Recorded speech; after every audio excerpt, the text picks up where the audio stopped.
Good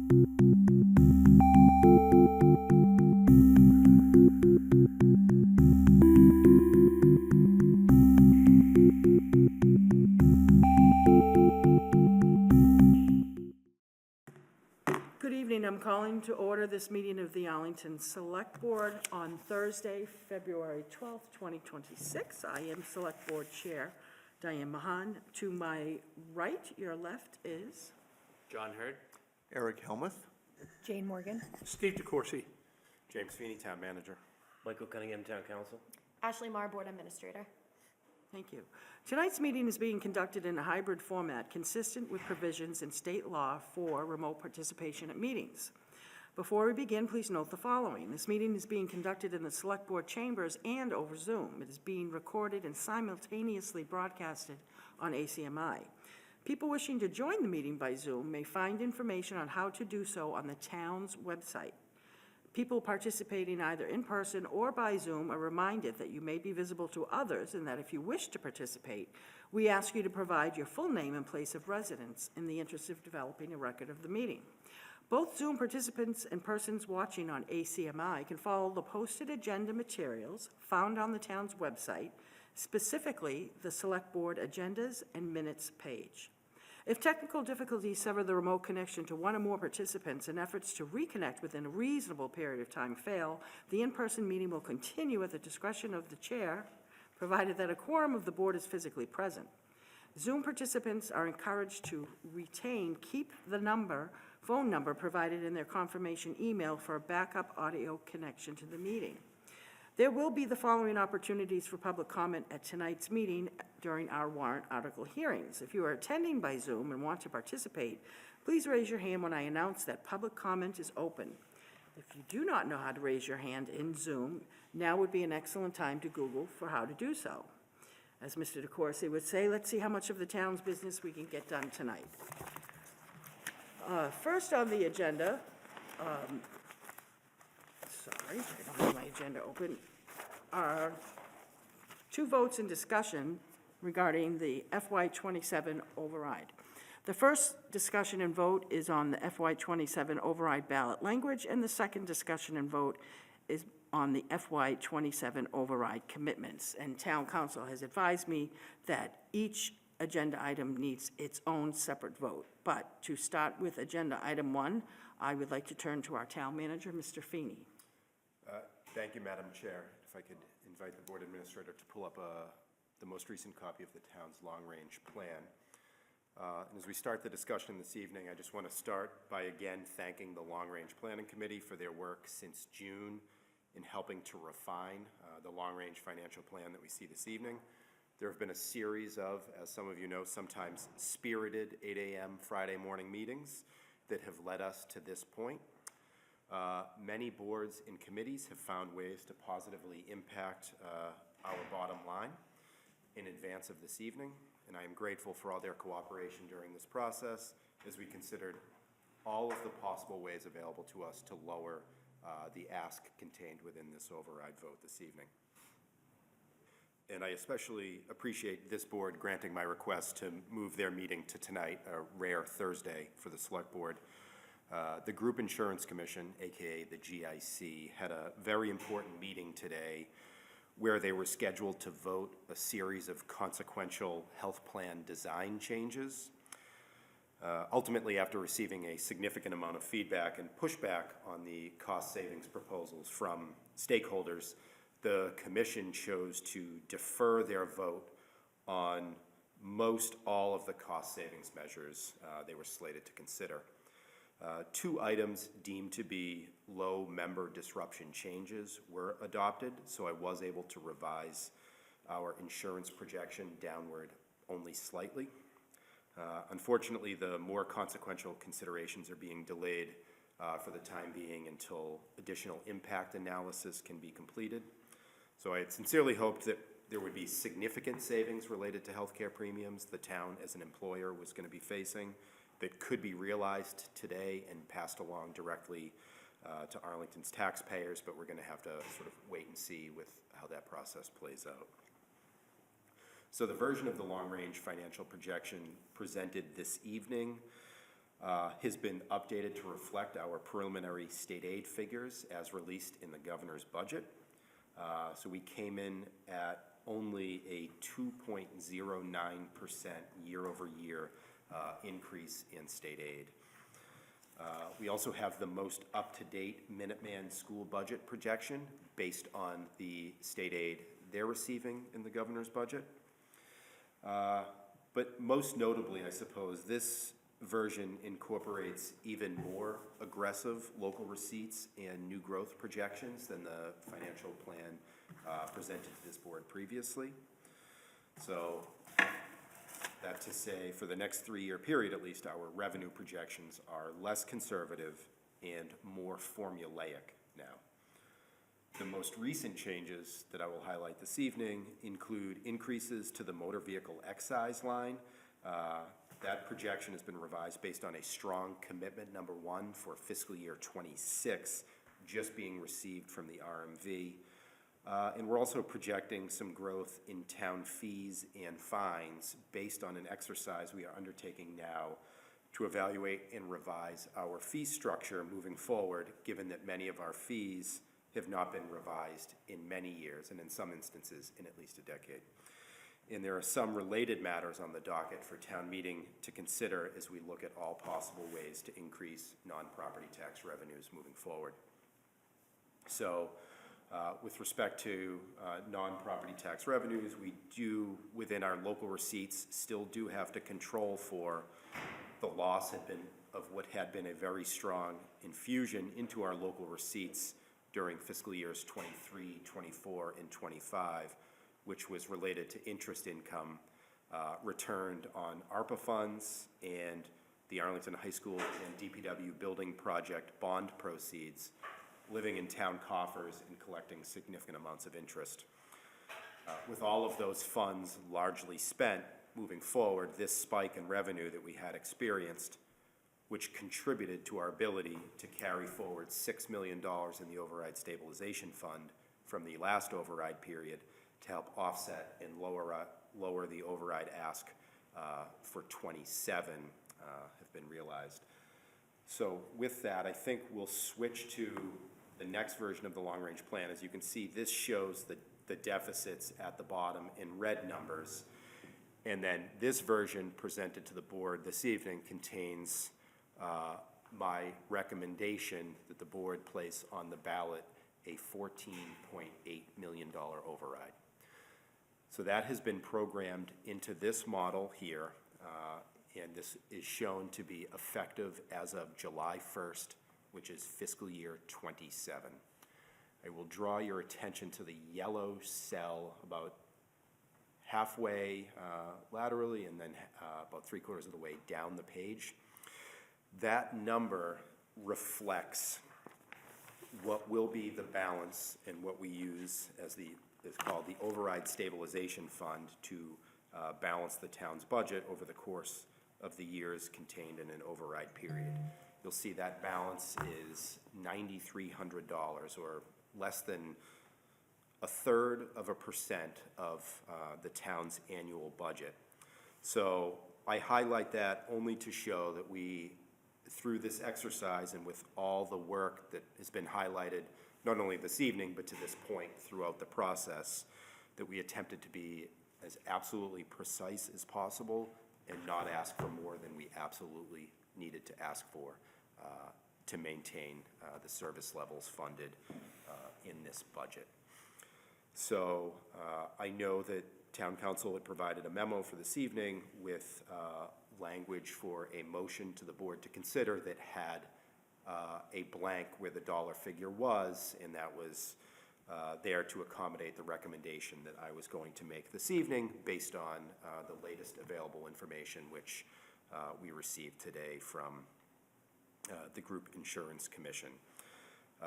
So with that, I think the only thing that might be worthwhile for the board and public's benefit to add at this point is that I did plug that override figure into a property tax impact calculator offered by the Department of Revenue using Arlington's fiscal year 26 assessment and tax rate information. And this would result in an approximately $1,030 annual impact on the average single-family house assessed at roughly $1.2 million. So just wanted to provide that context on what an override of this magnitude would mean for the community. And with that, I would be happy to entertain any questions the board may have. Thank you.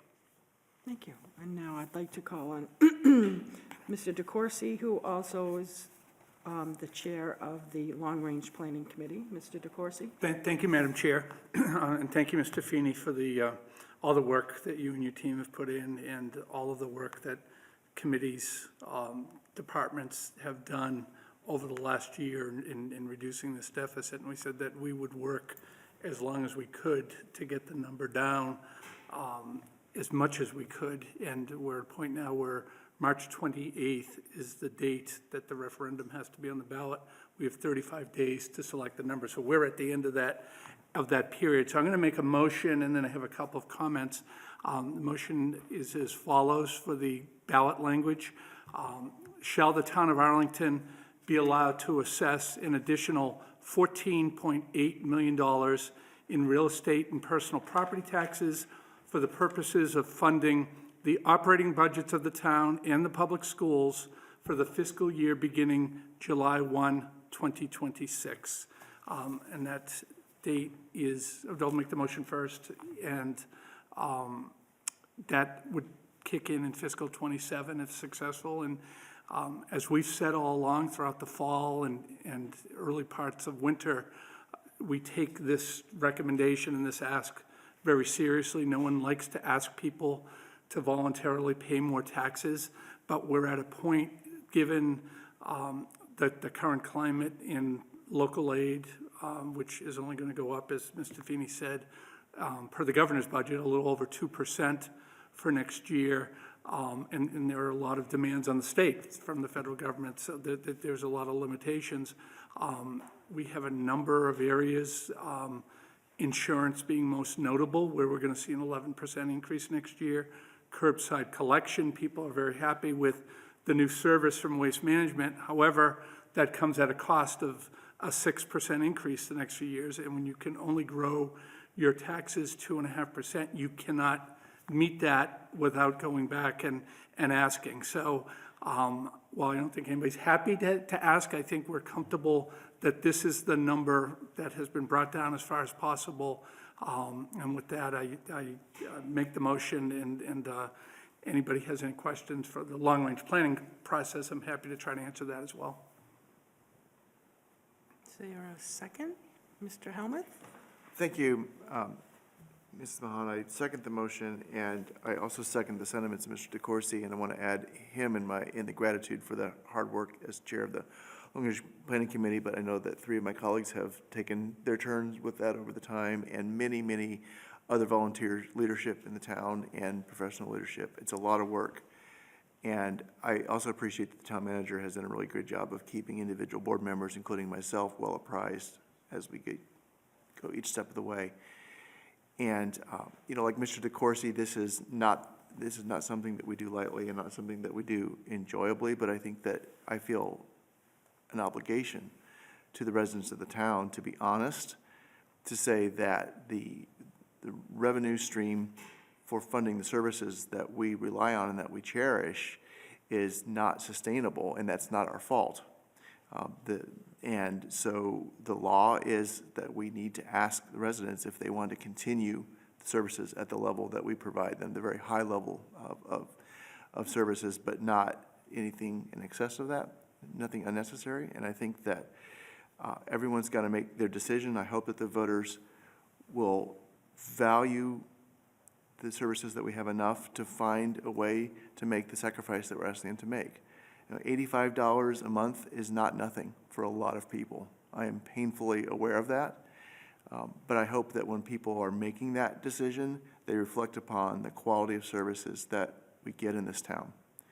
And I certainly plan to support that and encourage my neighbors and friends to do that. And again, appreciate all the work that's brought us to this point. Thank you, Madam Chair. Thank you. Mr. Hurd? Thank you.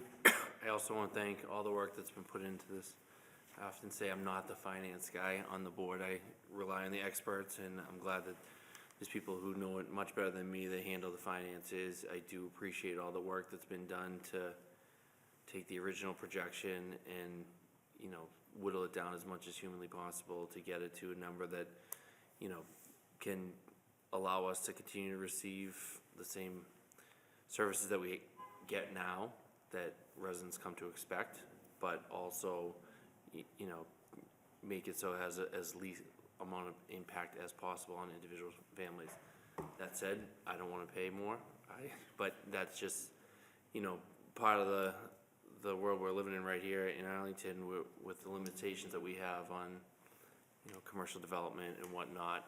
And, you know, I do say, but as a real estate attorney, I see a lot of taxes in different towns, and I still think that, you know, Arlington does get a lot of bang for the buck for the services that you get compared to similarly situated towns.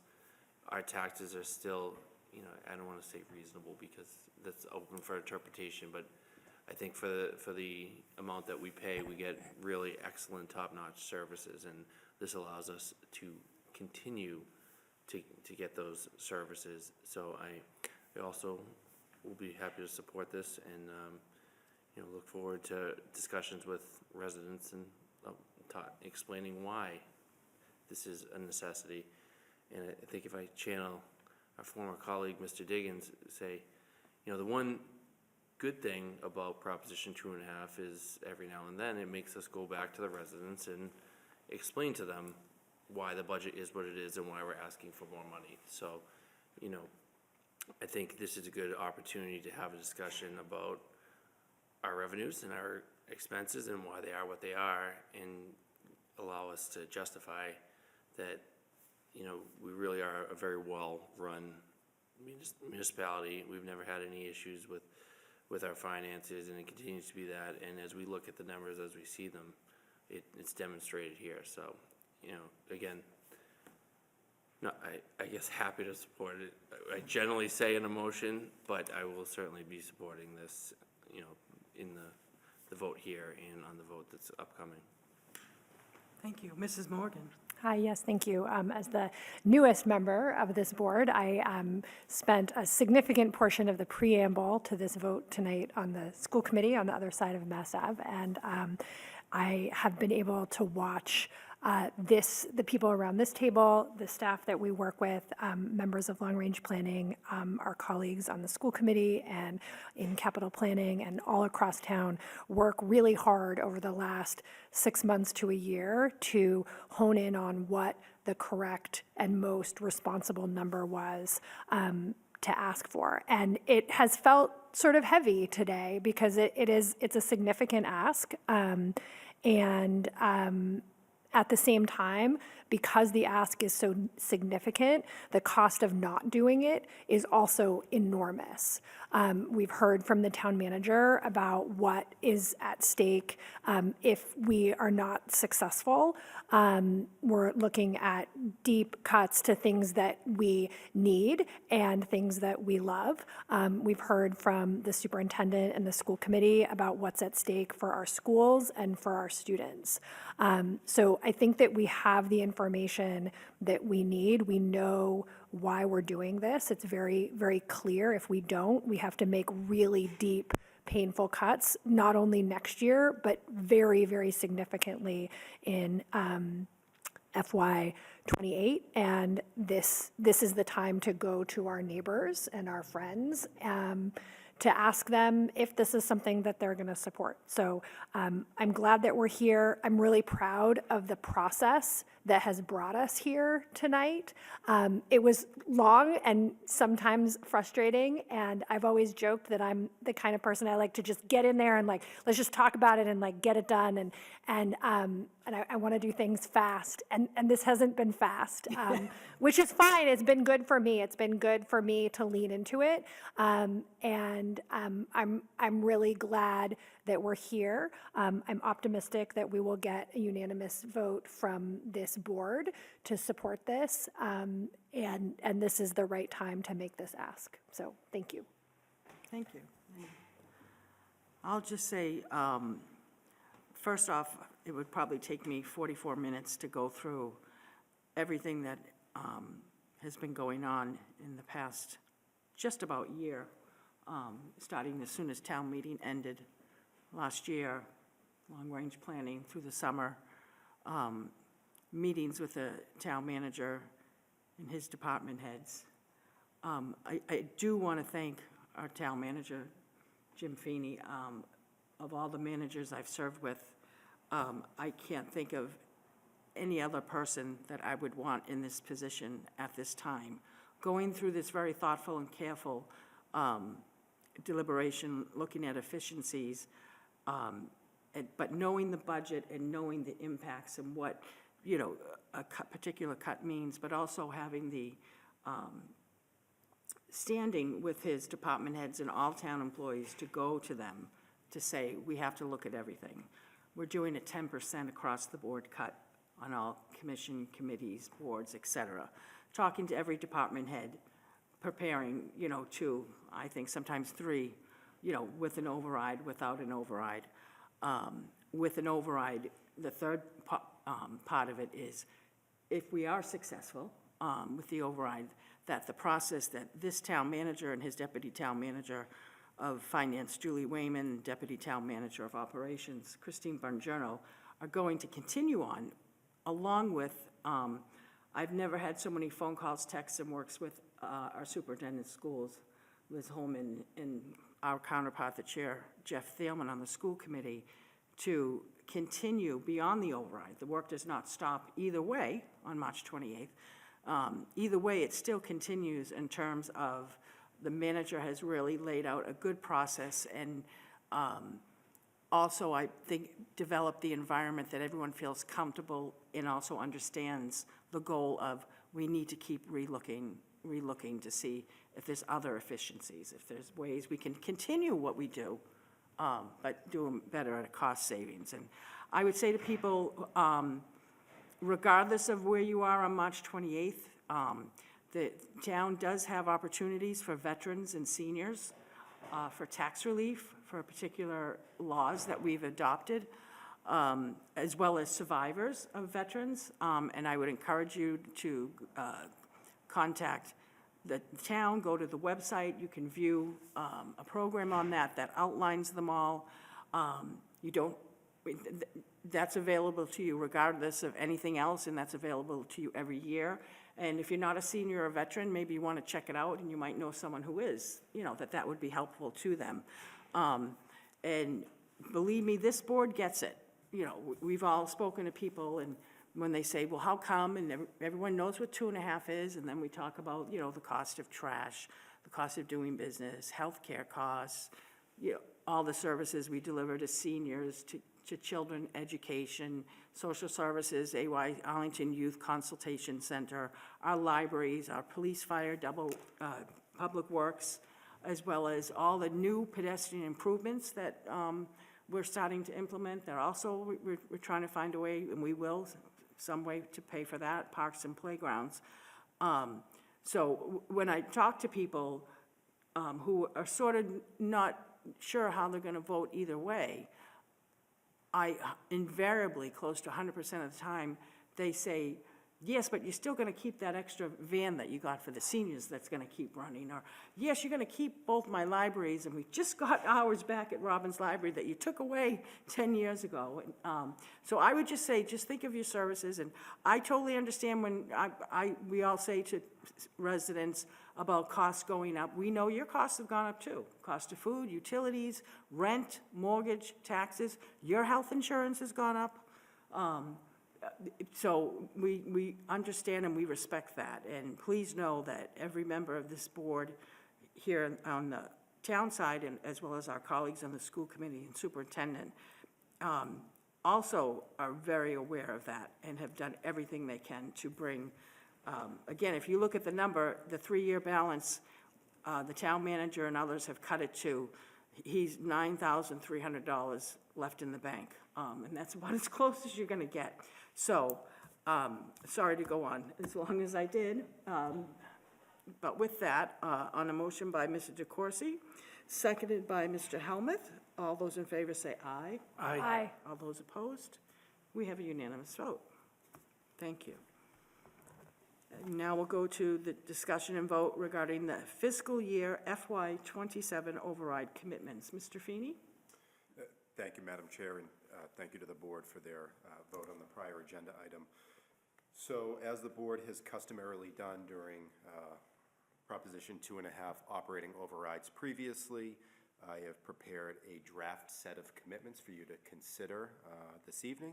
Certainly feel free to make any changes as you see fit, but I'm happy to walk through them now.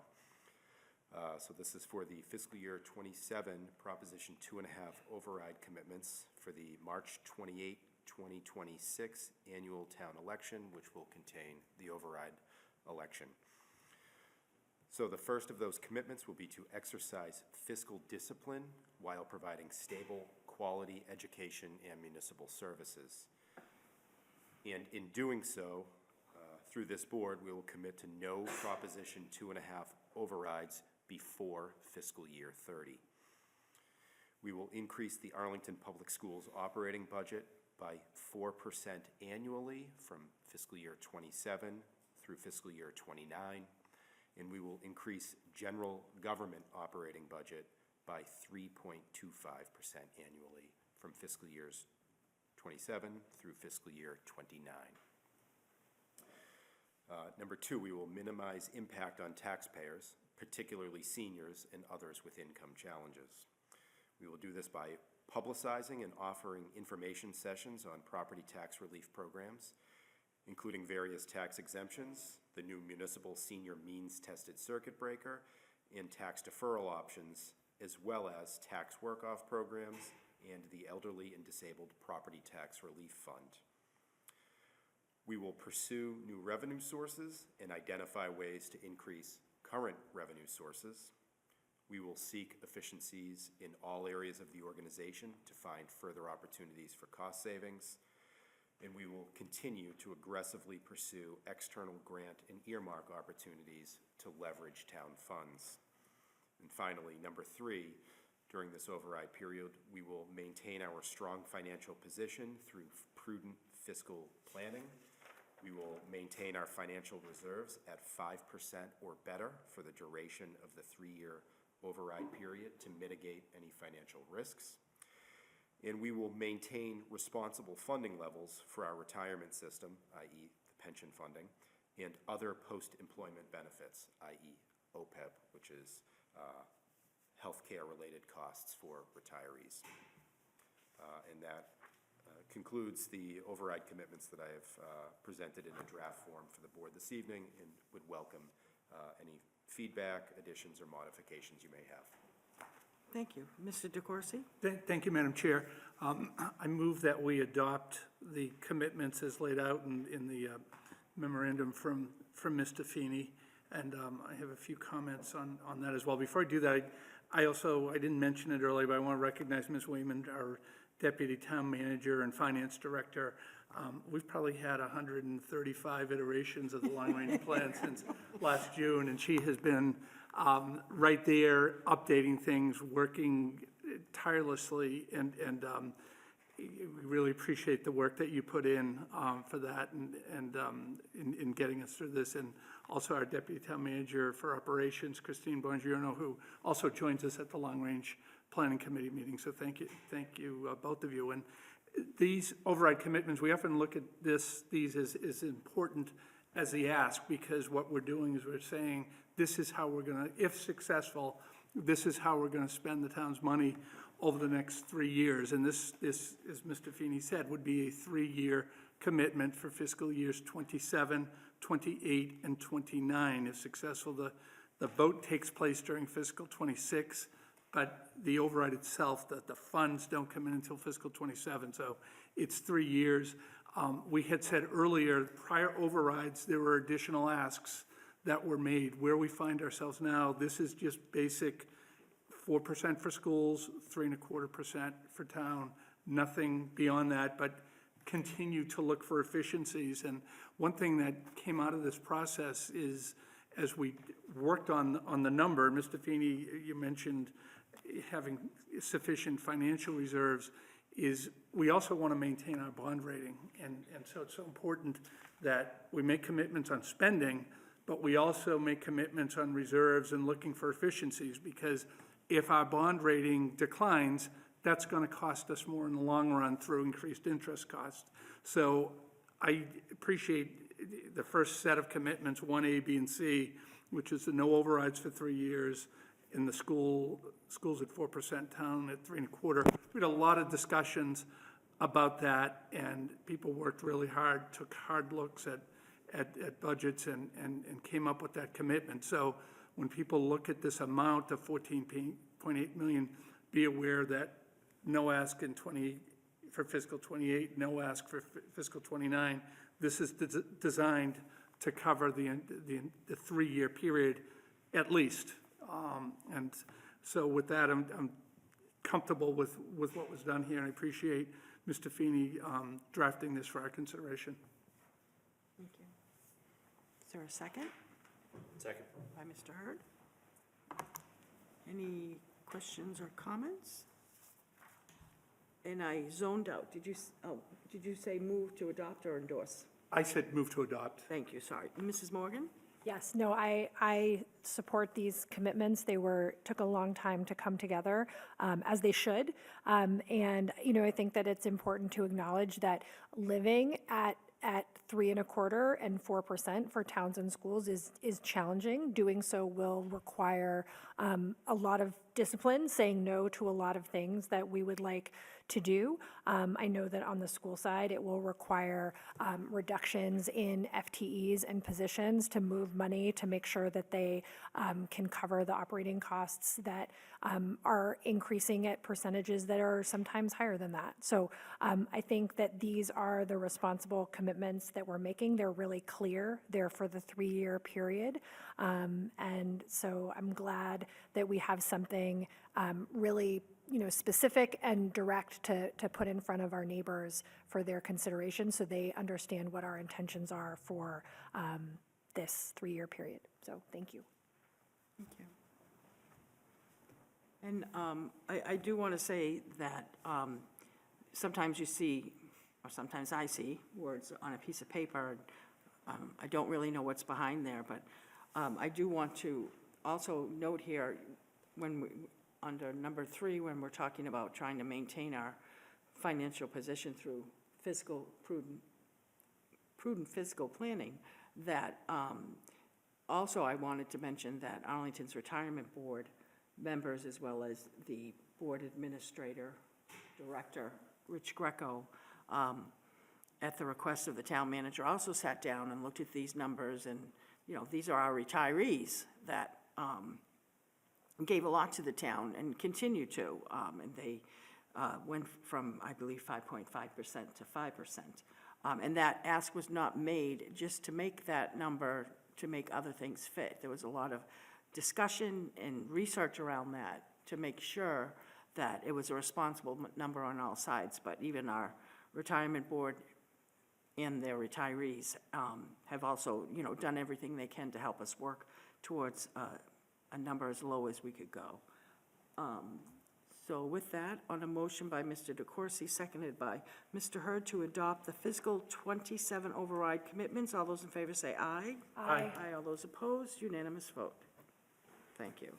Now go to consent agenda, minutes of meetings, January 26, 2026, a vote authorizing in-person early voting for our annual town election and police details for the annual town election, March 28, 2026, from our town clerk, Julie Brazil. A request from Joanna Niles, the Community Food Access Manager for the 2026 Farmers Market. Acceptance of funds by our Deputy Town Manager of Operations, Christine Bongiorno. Is there a motion? Mr. Helmuth? I move approval. Move to approve. If I can make a brief comment? Thank you, Mrs. Mahan. I want to express my appreciation on behalf of my colleagues for the generosity of the donors towards the Foot of the Brox project. You can see in the public record of the documents for this meeting who they are and in the degree of their generosity. But this is a really innovative project. I know it's been a very long road, so to speak. And so it's really gratifying to see people step up to help bring us to the finish line. So artfully phrasing that, thank you very much. Is there a second? Second. Seconded by Mrs. Morgan. Any other questions or comments? If not, on a motion to approve by Mr. Helmut, seconded by Mrs. Morgan, all those in favor say aye. Aye. Those opposed, unanimous vote. We now have a public hearing, Eversource petition on Grafton Street. Jackie Duffy? Yes, they'll Is she- be promoted to panelists. Thank you. And I'll wait till she gets here.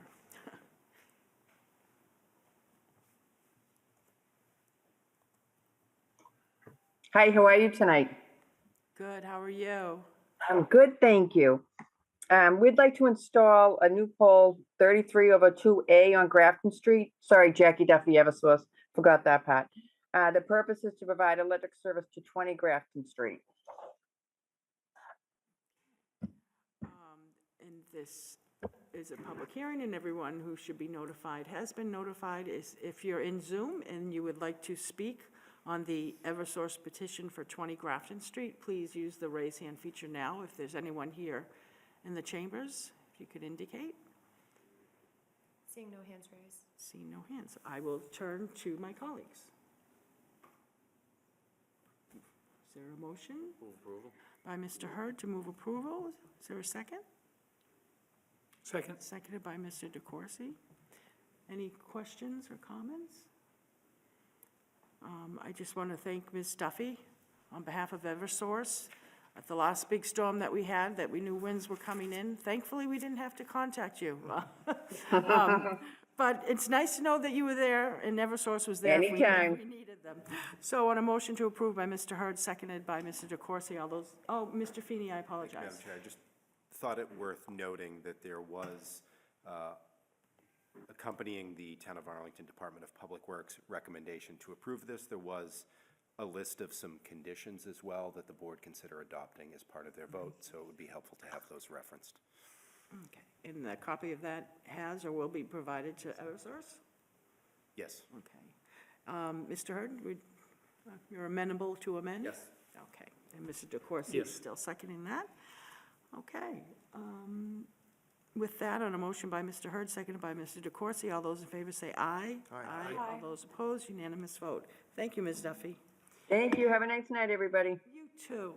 We now go to appointments. First appointment is appointment of Vincent Bowden. I'm going to say it wrong. He's going to come up and tell me how to say it appropriately. For a position on the redevelopment board, term to expire January 31st, 2029. Is he joining us by Zoom? Yes. Vincent.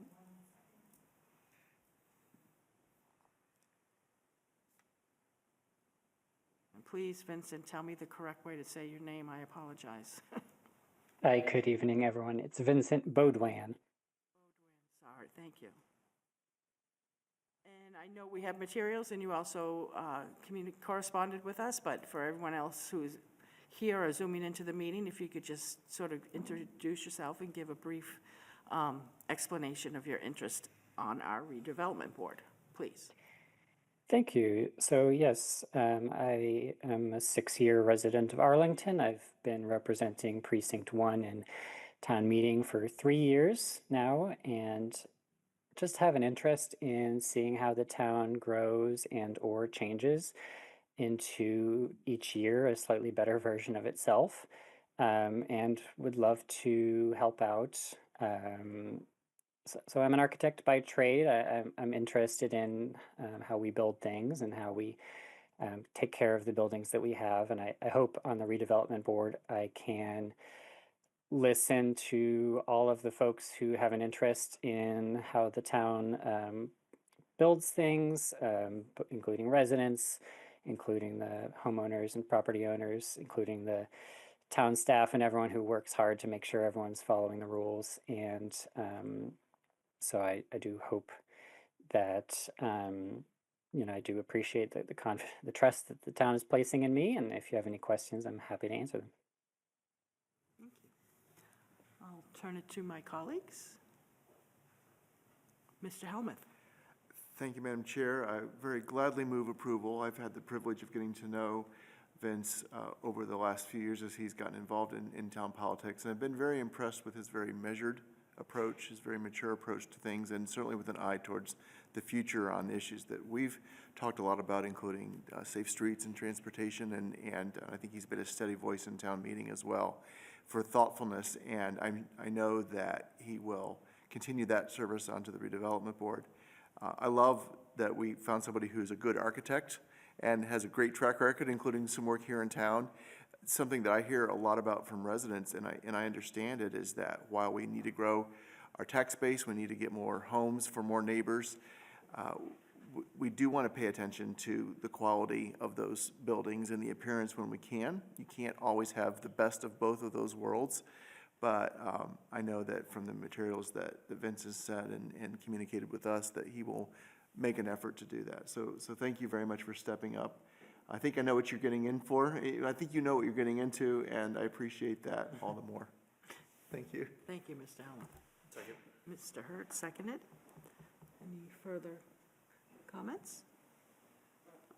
And I'll just say thank you also, and I appreciate the fact that you, I think, included every interested group, party that will appear before you on the redevelopment board.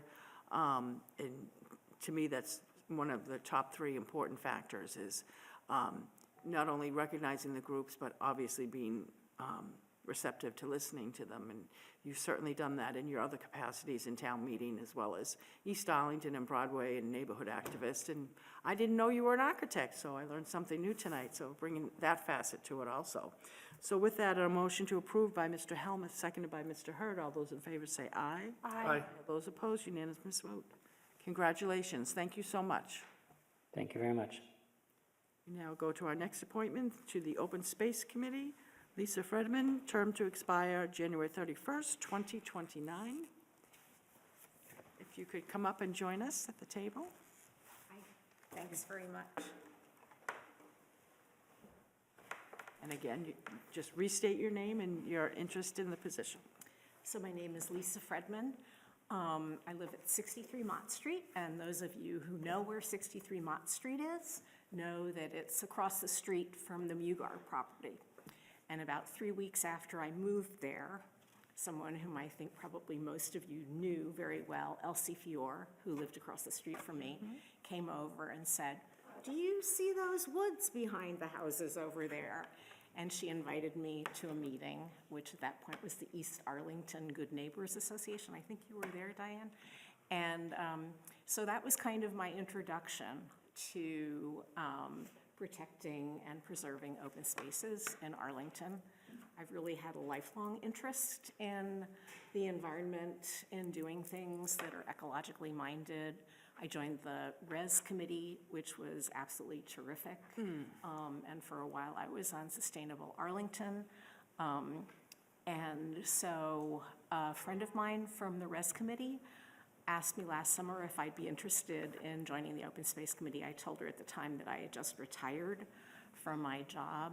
I'm not quite sure I want to stay retired, but I'd be very interested in, kind of contributing to the town through being on the Open Space Committee. I've been to about 4 of their meetings so far, and really enjoy it and really feel a connection with it. So that's why I'm applying. Thank you. Turn to my colleagues. Mr. DeCoursey? Thank you, Madam Chair. I'll move approval, and I want to thank Ms. Fredman for her work over the years. I'm familiar with your work on the Mugar issue, and I really appreciate your being involved and engaged for so long on that, among other things. Thank you. Yeah, I appreciate your work on that as well. Thank you. Is there a second? Second. By Mr. Hurd. Any further questions or comments? For those of you, if you're brand new to Arlington, you're not quite sure, the experience that Ms. Fredman brings basically covers from one end of Arlington to the other. The Res Committee's Arlington-Lexington line, and where she lives in the Mugar property is Arlington-Cambridge line, and she's certainly well-versed with everything in between. And I do appreciate, we say all the time, all of our volunteers that we have on these really very important committees that aren't committees in name only. They are committees that each has expertise, and it really is vital to part of the reason we're able to operate the way that we do, and when we look for efficiencies, is, you know, we couldn't afford to pay the talent that we have in our volunteers in town. So, and I understand what you're saying about retirement, because you definitely, this will take up some of your time, though, and I hope you're aware of that, but I believe you'll probably be doing some other things, too, and I'm thrilled to see that, you know, you're stepping up to yet another role with this appointment.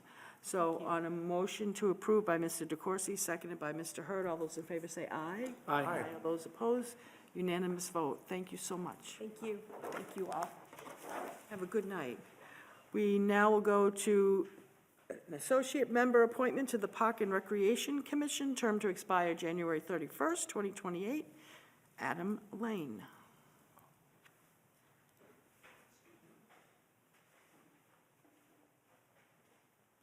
Good to see you. You could just say your name again for the record, and Adam J.B. Lane, 77 Grafton Street. Thank you all for having me here tonight. Thank you very much for this opportunity. My interest in Parks and Rec started 18 months, maybe close to 2 years ago. I've had the privilege of serving on town meeting for several years now, representing Precinct 3, and two separate issues sort of popped up on my radar and were of interest to me. One is the future of Crosby Field and Crosby Courts, which is in my precinct. There are concerns about the lifespan of those courts and possibly a redesign. That was an issue that was of great interest to my constituents and continues to be. And at the same time, I've long been a user of Monotony Rocks, and I take my dog there almost every day. And I joined the board of the Friends of Monotony Rocks. And roughly at the same time as this Crosby issue, there was also this matter of a new playground in Monotony Rocks. And I was asked to be a liaison between the Friends and the Park and Rec Commission. And so for more than a year now, I've been going to the Park and Rec meetings, and it's just been really interesting to see the work that's being done. And also really inspiring to see the passion that our parks inspire in our citizens, our town citizens. The playgrounds, these just mean so much to Arlingtonians. I mean, this is where our kids, you know, just start to grow up. And also too, the parklands are like our wild spaces. They are green spaces. They are refuge from, you know, the urban fabric of Arlington. And I was just very moved by what these spaces mean to Arlingtonians, and eventually I thought I could contribute by being on the commission. I appreciate that it's an associate membership, and so I can advise and have input, but there is not a vote yet. And actually, I think that's quite reasonable. This feels to me like a very organic process of learning and acquiring the knowledge it takes to do this work the right way. This work really draws on an incredible variety of knowledge bases. Just knowing the people of the town, there is architecture involved, there is design. I do have some design in my background. I'm actually a book writer and illustrator and cartoonist, formerly for the Globe. So it just draws on a wide range of knowledge bases, and I would really appreciate and relish this opportunity to sort of to learn sort of right there from the incredible knowledge that's already present on the commission. So if you would do me this honor of appointing me to the commission, I would relish the opportunity to serve the people of Arlington. thank you. Mr. Hurd. Move approval. Thank you for your willingness to serve. And I would just mention, I think the Crosby Courts would be a great location for a much-needed street hockey rink in Arlington. So as you think about that, just keep that in the design consideration. I'm surprised to hear you talk about hockey, Mr. Hurd. Never change. Do a lot of things, can't get the street hockey rink We going. got to get you out of the Ed Burns Arena, and that would be a good way. A motion by Mr. Hurd, Second. seconded by Mr. Helmuth. I appreciate you saying it's an organic process, because the Park and Recreation Commission really has evolved over the years, and with Joe Connolly leaving and now Natasha Waden being the Recreation Director, I wasn't aware of how much, as I said about previous appointments, the people who serve on the Park and Recreation Commission really do for the town. My understanding is every single project, park or playground or issue, artificial turf, one if not two members of the Park and Recreation Commission are assigned to each one of those. And if you add up, parks, playgrounds, and other areas that they're responsible for, and then add Summer Street, the rink, you're talking 20, 25 plus different projects. So your experience with Monotony Rocks, as well as the other that you outlined, is really going to put you in good stead, in a good place to jump right into that, because it's a lot of work, and we definitely appreciate it. But with that, a motion to approve by Mr. Hurd, seconded by Mr. Helmuth. All those in favor say aye. Aye. All those opposed, unanimous vote. Thank you, so good to see you again. And thank you. Thank you. We now have an appointment to the Clean Energy Future Committee, term to expire January 31st, 2029. And we have Dr. Rebecca Brenice. I believe she's joining us by Zoom. Yes, hello. Hello, if you could just say your name, if I didn't say correctly, say it correctly for the record, and Hi, I believe you did. It's Dr. Rebecca Bernice. And yeah, I'm at 18 Russell Place here in Arlington. Was there anything else you had to say, or should I introduce myself? Sorry if I'm out of turn. no, if you could, we definitely have materials about you, but everyone here in the chambers, as well as watching at home, if you could just, not that you're repeating yourself, go over that, just so they can also get a sense of who you are and what you bring and what you'd like to do. Okay. Yeah. Firstly, just wanted to thank the committee for considering my application. I have been in Arlington for about 18 months now. I moved here with my family and young son about a year before finishing my doctorate, which was in environmental engineering with a specialization in environmental chemistry, where I worked on quantification of methane emissions and abatement technologies.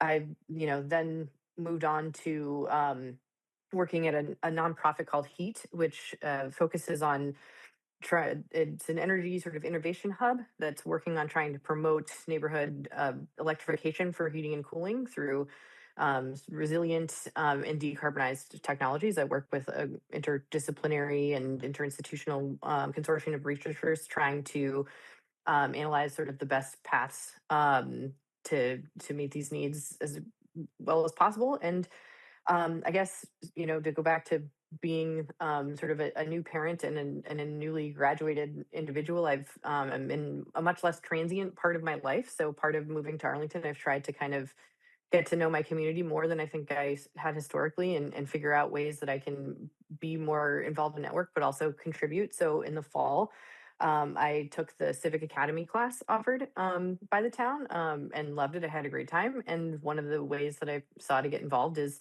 to join committees through conversation with other people in the class. I learned about the Clean Energy Future Committee, and they, invited me to attend meetings, which I've been doing throughout the late fall, like basically picked up right after Civic Academy ended. I was super excited to find out about the Net Zero Action Plan and all the great work that we're already doing. I think Arlington really is sort of like a leader in like amongst the neighboring communities when it comes to decarbonization and just really looking for ways to take the next steps as a community, as opposed to necessarily just sort of keeping up with what surrounding municipalities are doing. So I've been inspired, I've learned a lot, and I've really enjoyed my work, and I'm just excited to continue to take my skill sets to help make the town a better place if I'm afforded the ability to do so. I'll probably go to the meetings either way, but I just I thank you guys for considering my application. Congratulations on your education doctorate. I'll turn to my colleagues. Mr. Helmuth? Thank you, Madam Chair. I'll very gladly move approval, and I think colleagues are aware I'm the Select Board's designee and liaison to the committee, so I look forward to joining you and you joining us on those meetings on Friday. It's a great group, and it's a really exciting opportunity because the town is really serious about its clean energy goals, its electrification goals. It's very realistic about the challenges that we have to get there. And, you know, I look at what you've just said in your resume, and I just once again reflect, as my colleague Mr. Hurd said, just how lucky we are to have so many high-quality people who are willing to contribute to Arlington. So thank you for stepping up, and I look forward to seeing you on those Fridays. Thank you, Mr. Helmut. Second. Seconded by Mr. Hurd. Further questions or comments? I just want to say thank you for, you know, moving to Arlington and getting right into it, as well as your expertise that you bring to this committee. I served on it briefly, and because of my time commitments, and because the committee is so important and vital, and again, meets and really digs into some substantive issues and makes some, not only suggestions on changes, but really has the knowledge and expertise to also, you know, not just make one suggestion sometimes two or three, and then educates people like me in terms of what each one means, what it means for the town, and then between the committee and the town manager, you know, we move forward. So I'm very appreciative and impressed by what this committee, and thank you, Mr. Helmuth, for serving on that. Your day job helps you with your other night job. True. And this night job. But anyways, with that, on a motion by Mr. Helmut, seconded by Mr. Hurd, all those in favor say aye.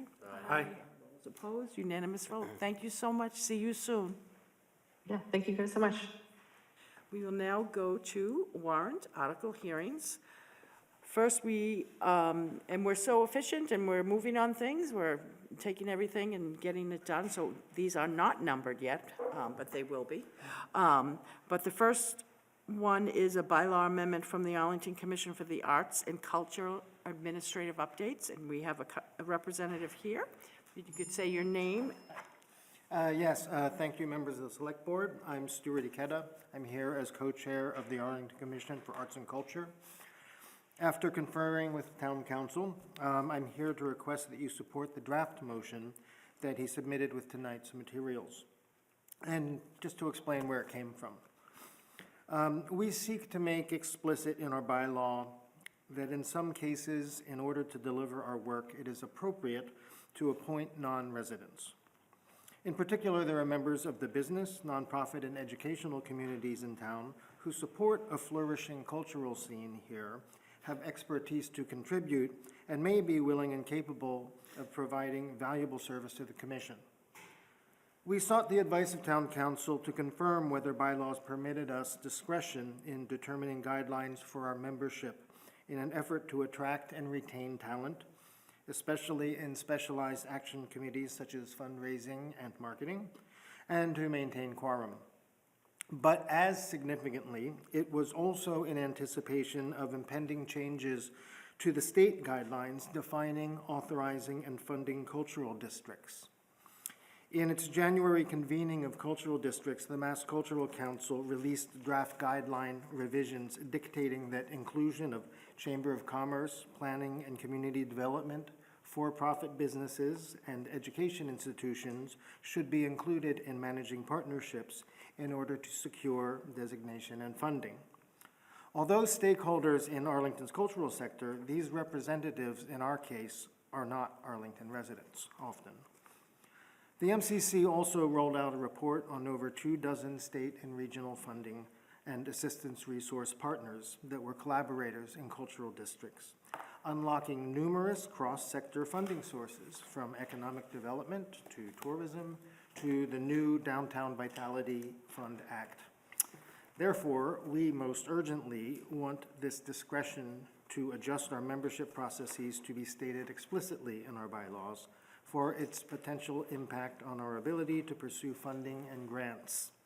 We are really proud of our cultural district, which has been a model for many others, and we want to make sure the town is well positioned to maintain it for years to come. And with that, I'm happy to answer any questions or well, also Michael's here to help. He's provided some great draft wording. It's very clear in materials. Thank you. First, I would ask if there's anyone at Zoom who would like to speak on this warrant article, or anyone here in the chambers, if you could raise your hand. Seeing no hands raised at this No hands. I will now turn it to my colleagues for any motions, questions. Move positive action. So moved by Mr. Hurd. Is there a second? Second. Seconded by Mr. DeCoursey.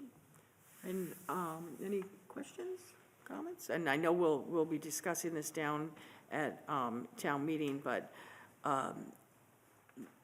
would I be correct in stating that this gives you the ability to consider and/or appoint non-residents, but it's not a requirement? It's just giving you Correct. the flexibility on any of the positions? Absolutely. And it helps us retain, there are members who've been serving for years who, for one reason or another, move out of town, go away to college, but they still continue to serve, especially in this Zoom era. And we want to keep talent. Very good presentation. So on a motion to, oh, I'm sorry, Attorney Cunningham, I apologize. That's okay. Sorry, Madam Chair. I just wanted to mention that this was something that town meeting looked at last year under Title I, Article 1, Section 9B4, where we changed the requirement for committee membership from registered voters to residents. There's a preceding section in Section 8 where they talked about those requirements were only applicable to committees that were in place at that time. I think there's somewhat of a question whether this committee, which was first established in 93, pre-exists the 94 change in Section 8. So I think that the co-chair is correct. Just to be certain and to clarify that situation, I think it's best to pursue this amendment and to amend their particular bylaw regarding this commission so that it's absolutely clear. And it's not a requirement that members of the commission be non-residents. This is an option that the commission would utilize when it deems it appropriate or necessary. Thank you. Mr. Helmuth? I'd just like to take the opportunity to thank Mr. Kata and the other co-chair and the members for what you do. It adds a richness and a quality of community engagement to the town that is visible, and it adds an energy that I really appreciate and love, and that's one of my favorite things. Serving in government is just to have the opportunity to go and see what you do. So thank you for also just paying attention to these nitty-gritty details that matter. It's important to keep things up to date because, as you say, it helps help you magnify the efforts that you're doing. So thank you. Well, thank you, and thank you for your past support as well. Thank you. So Appreciate motion to move approval by Mr. Hurd, seconded by Mr. DeCoursey. All those in favor say aye. Aye. Aye. All those opposed, unanimous vote. Good to see you. See you at town meeting. Thank you. Good evening. We next go to a bylaw amendment, Town Meetings Procedures Committee. I can't get down on my notes fast enough. See, this is why I like them printed out, because I can just flip right to it. My Lord, the override is very popular. So this is a bylaw amendment regarding committee rolling membership appointments. Attorney Cunningham, was someone going to appear before us, or everything is before us that we need to consider? Yes, Madam Chair. I believe that the town moderator, who's Oh, also my God. the Town Meeting Procedures Committee, is here tonight to speak on both of the next articles. Okay, we could invite our town moderator up. Just say your name for the record, even though we know. Hi, Greg Christiana, Arlington Town Moderator. Madam Chair, members of the Select Board, thanks for inviting me. So there were two warrant articles that have come out of the Town Meeting Procedures Committee. As moderator, I'm the ex officio chair of that committee, and I'm here representing the committee and the votes from that committee to offer these warrant articles. I'm happy to answer any questions. Do you want me to summarize the conclusions of the committee on the articles? Okay. Let's see. For us, and also if anyone's watching and/or planning to speak, they'll have that. Attorney Cunningham? Thank you, Madam Chair. Just ask the moderator to do them one at a time. And then we could take a vote on the first one and then move on to the second. Okay, Sounds good. Thank you. thank you. Okay. So, let's see, first we have, let's see, where is it?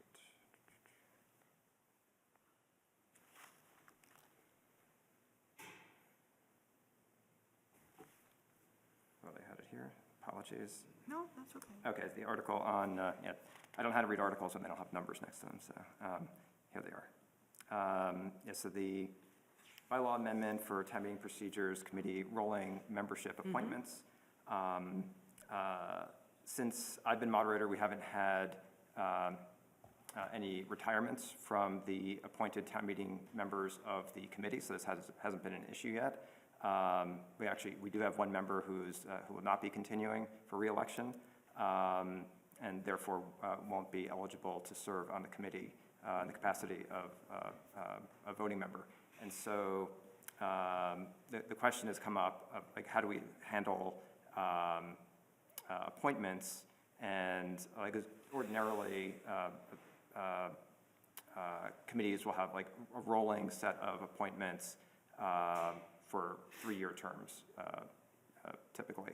And this is just underspecified in the town bylaws in regard to the members of the town meeting procedures committee. And so this just establishes a rolling set of terms for the committee members that are appointed by the moderator. Thank you. I will now turn to if any members of the public here in the chambers or joining us by Zoom, if they could raise their hand. If they want to speak on the bylaw amendment from our town meeting procedures committee regarding rolling membership appointments. Seeing no hands raised. Seeing none, I will turn it to my colleagues for any questions or motions. Mr. DeCoursey? Thank you, Madam Chair. Thank you, Mr. Cristiano. Makes perfect sense to me to put the rolling terms, so I'll move favorable action. Is there a second by Mr. Helmuth? Second that, and I recall that I had to resign from the Town Meeting Procedures Committee when I joined this body, and I really have noticed, though, as an observer, and appreciated the moderator's elevation of the committee to really doing regular, thoughtful work, and I think that this will further continue the seriousness that you and the members take of the duties, so I appreciate that, and I think this will be a really good change. Thank you. Any further questions or comments? Attorney Cunningham, are we good? Am I good? We're good. You're good, Madam Chair. Thank you, sir. On a motion of favorable action by Mr. DeCoursey, seconded by Mr. Helmuth, all those in favor say aye. Aye. All those opposed, unanimous vote. Stay in that seat. Mr. Moderator, we now go to bylaw amendment, town meetings, duties of moderator. Let's see, so the next article is about, let's see, updating the version of town meeting time. And let's see. And so our town bylaws specify the version of town meeting time that we use as our, essentially our rule book, so to speak. And specifically, the town bylaws specify I believe it's the 2000, it specifies a particular year which corresponds to the 3rd edition of town meeting time. And the 4th edition of town meeting time was recently just released last year. And so through the Town Meeting Procedures Committee has voted to request that we update the version of town meeting time that's specified in the town bylaws. Now, there is a discrepancy here. And I spoke to Mr. Cunningham about this briefly earlier today, that the Town Meeting Procedures Committee had requested that the version be specifically updated in the town bylaws to the 4th edition. And we had deliberation within the Procedures Committee about whether it should be updating it to the 4th edition, which is the newest one, or if it should just specify the latest edition. And the committee decided that it was potentially problematic to specify the latest edition, because the latest edition could, like, for instance, what happened last year, town meeting time, the 4th edition was published, I think, in January or February, and that leaves very little time for myself, town meeting members, and anyone else who's interested in having the actual updated copy of town meeting time to actually purchase a copy and digest any changes that it might have in the recommended procedures. And so I've also spoken with members of the publishing committee of the Massachusetts Moderators Association, who's responsible for updating the edition of town meeting time. Again, it's been I believe, over 20 years since it was last updated. I asked members of the publishing committee how often do they expect to be changing, because if they're coming out with new editions every year, then it would be pretty painful for us to have to update this reference at town meeting every year. And the sense of the members of the committee that I spoke to, of the publishing committee for town meeting time, suggests that it's not likely to be updated to new versions within short periods of time. We're talking like several years, most likely, between new editions, and so it seems safest to just specify the explicit numeric edition that we're using in the town bylaws. Tony Cunningham? Madam Chair, thank you. So yeah, as the moderator mentioned, there's two different draft vote languages in the select board materials that are available for tonight and online. There's the one in the legal memorandum, and then there's the one that was forwarded by the Town Meeting Procedures Committee. I have reviewed the Town Meeting Procedures Committee draft language. It is fine. It is appropriate. If the board is inclined to vote favorable action on this article, I would certainly recommend that be the language that we include in draft votes and comments when it comes to that point. Thank you. And again, I would ask if there is anyone joining us by Zoom who wishes to speak on this warrant article presented by the Town Meeting Procedures Committee, or anyone here in the chamber, to please raise their hand. Seeing no hands raised. Seeing no hands, I will turn now to my colleagues for any questions or motions. Don't all run to the mic at once now. Mr. Helmuth. I don't want to keep doing this, but nobody else is. I'll move favorable action and on the version that was presented by the Procedures Committee, naming the 4th edition. I think that does mean, Mr. Moderator, that in 25 years, we're going to have to revisit this if the current pace of publication continues, but I think we can live with that, and I see the wisdom of it. Thank you, Mr. Helmuth. Second. Seconded by Mr. Hurd.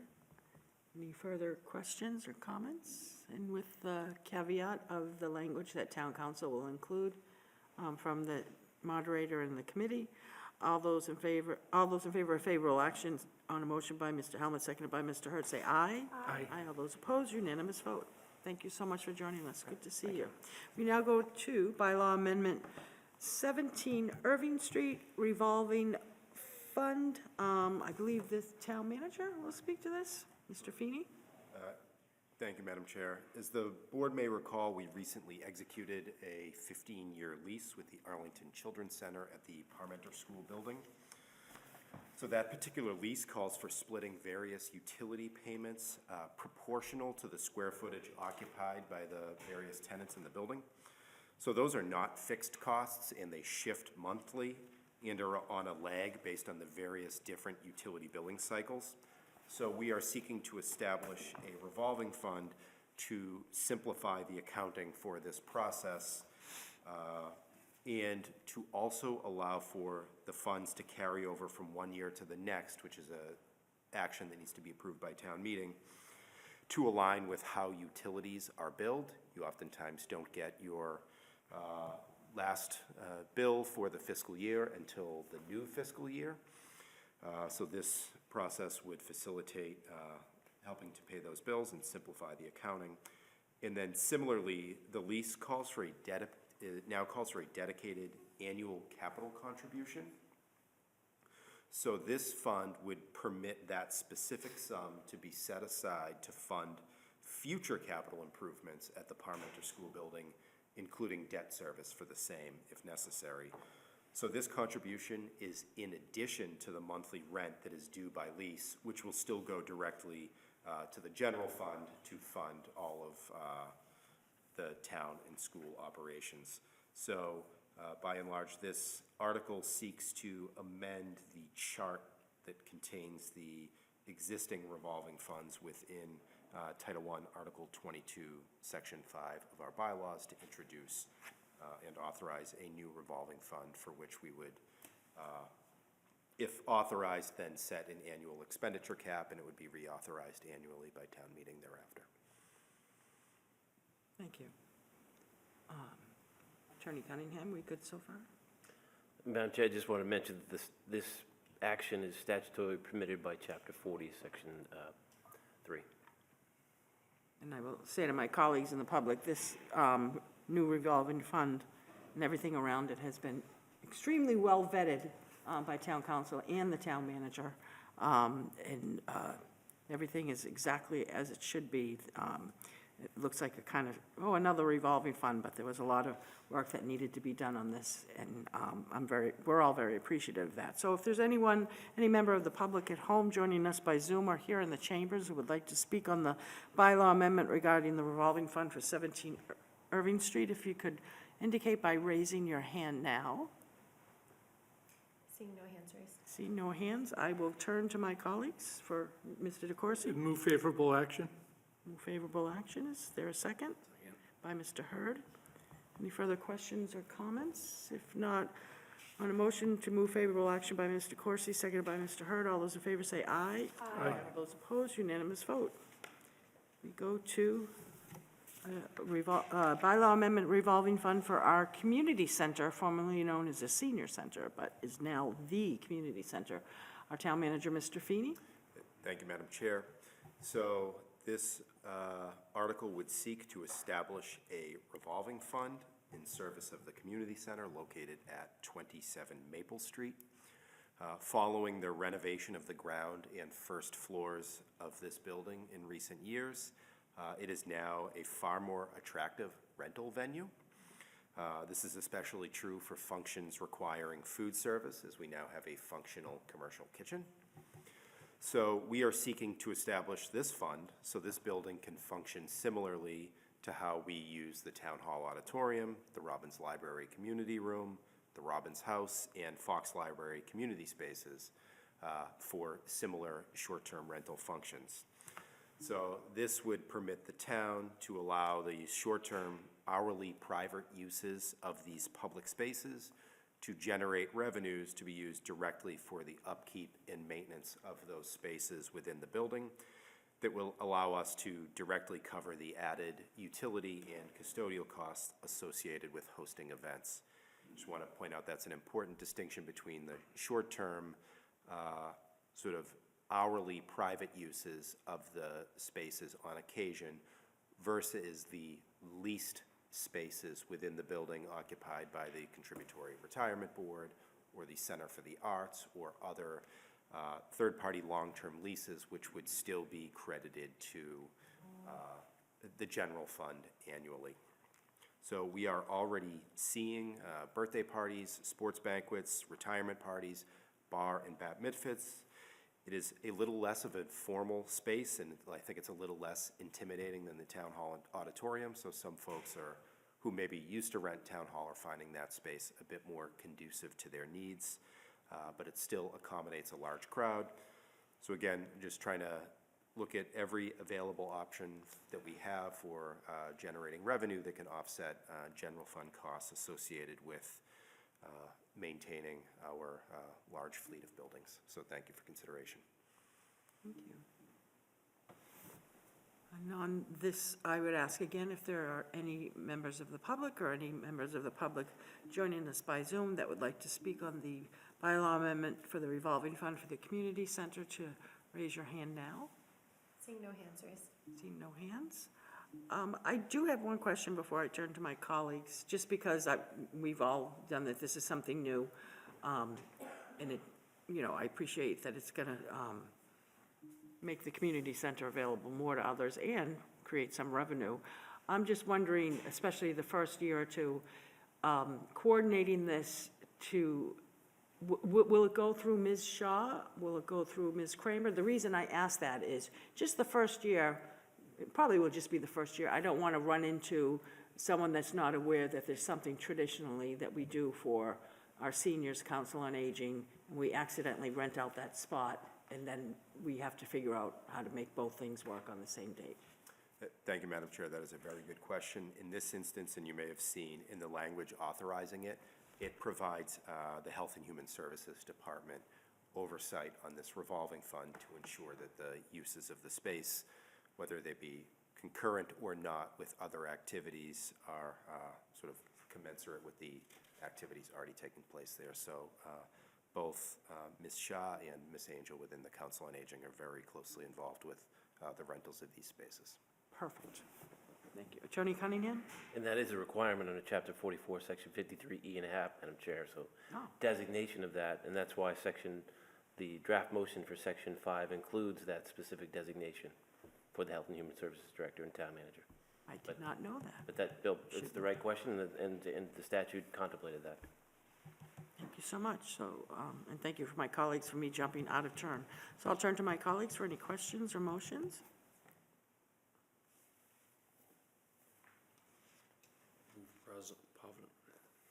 Positive action? We might be able to sell hockey cookies. Are you still in favor of it? Move positive action by Mr. Hurd. Is there a second? Second. By Mrs. Morgan. Any questions? A whole slate of controversial articles here. Telling you. We're getting them done. Seeing the town manager and town council telling me we're good to go on a motion to move positive action by Mr. Hurd, seconded by Mrs. Morgan. All those in favor say aye. Aye. All those opposed, unanimous vote. Continuing on the exciting recycling revolving fund theme, we have another bylaw amendment, and I can't get down. I'm assuming it's going to be Mr. Feeney again on this one, or no? Indeed, Madam Chair, thank you. So you may have noticed a theme that we're going to stay on, and that is revolving funds. Obviously, as we contemplated making additions to the chart of approved revolving funds, we also contemplated any that may need revision at this time. And it became clear in reviewing the recycling revolving fund, which was established back in 2006, that we needed to revise the language associated with the fees credited to this fund and the expenses payable from the fund. Municipal solid waste collection has obviously evolved over time. When this was first initiated, it was largely associated with the collection of white goods, i.e. old appliances, where we used to sell stickers for the collection of those. We are, fortunately, no longer involved in that process whatsoever. That is handled directly by our waste hauler. But instead, we are now very closely involved with taking back an even wider variety of fee-based items at our reuse and recycling center at Ryder Street. That includes various different electronic items and metal items. So we believe that the language contained in the bylaw needs to reflect that. And further, our new curbside collection program also introduced wider usage of overflow bags, also known as orange bags, as well as standardized carts. So through this amendment, we want to be prepared to collect overflow bag revenues and then pay out in turn the portion of those proceeds to our hauler, WM, for the collection and disposal of those overflow bags. And it is likely that there may also come a time when the town takes on the responsibilities associated with cart maintenance and cart swap outs. So we want to be prepared to accurately account for those costs in the future should there be a fee associated with them. So I thank the board for their consideration this evening, and I'm certainly happy to answer any questions you may have. Town council? Thank you, Madam Chair. As the manager mentioned, the reason for this is a change to an existing revolving fund, and I think it is a good change to include language that accurately reflects column 3 in section 5 of the bylaw, which is fees, charges, other receipts credited to fund. I think this change would do well to make sure that this column is accurately reflected in our bylaws. Thank you. Again, I'll turn to the public, whether here in the chamber or home at Zoom, if you'd like to speak on this. If you could raise your hand in person or by Zoom now. There is one person with their hand raised. Okay. I'm going to promote them now. Their name is Rich.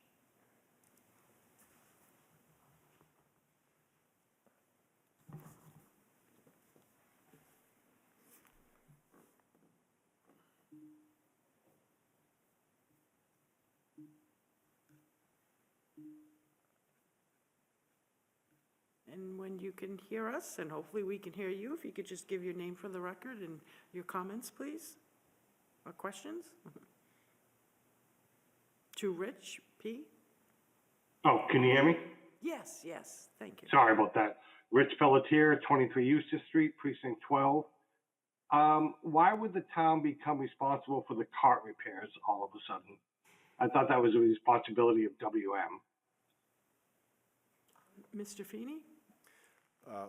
It is currently a contracted service provided by WM, but I suspect that perhaps in the future, if we chose to do so, i.e. if we thought it was going to be cost-effective to do so, we would eliminate the provision of that service by an outside vendor and provide for it in-house. There is not currently a plan to do so because we are trying to gain experience with just how resilient these carts are and how many repairs may or may not need to be made. But if we were to institute cart fees in the future, we want to be prepared to have an accounting mechanism for them. Thank you. All right, that makes sense. Thank you. Thank you. Is there anyone else in the chambers or joining us by Zoom? If not, Seeing no other hands raised, thank you. thank you, Ms. Marr. I'll turn to my colleagues for questions. Motion?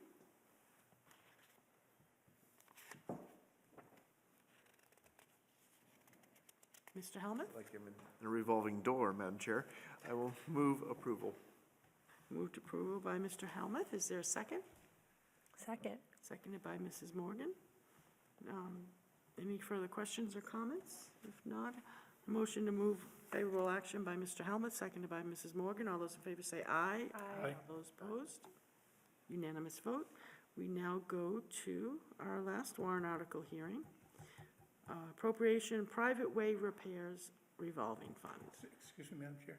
Mr. DeCoursey? Thank you, Madam Chair. I am going to recuse myself from this warrant article. It concerns the Kelwin Manor neighborhood, and I live in the Kelwin Manor neighborhood and potentially affected by the outcome of this vote. Thank you.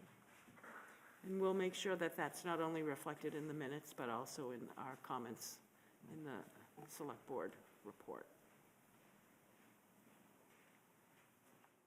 So again, this is an appropriation for private way repairs revolving funds.